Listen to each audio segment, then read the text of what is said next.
बघा त्या बांगलादेश पहिले काय करतात त्या मुंबईमध्ये, त्या सैफ अली खानच्या घरात घुसले. म्हणजे नालायक बघा किती आहेत.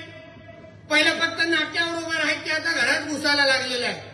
कदाचित त्याला घेऊन जायला आले असतील. हे घाट लेकी जाऊ मला जायला तो एवढा तो असा बाहेरून चालत होता. मलाच संशय राहिला का घरात चाकू मारला की ह्यांनी कुठेतरी असंच ऍक्टिंग करून बाहेर निघाला. असं टून टून टून करून असतंय ते.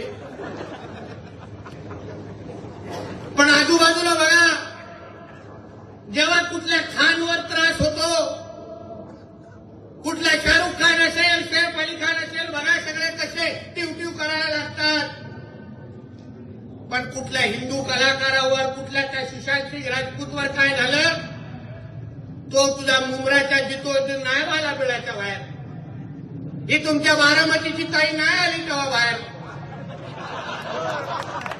तिला बरोबर सैफ अली खानचीच चिंता आहे, शाहरुख खानच्या मुलाचीच चिंता आहे, नवाब मलिकचीच चिंता आहे. कधी कुठल्या हिंदू कलाकारची चिंता करताना ऐकले? या गोष्टीवर तुम्ही लक्ष घाला.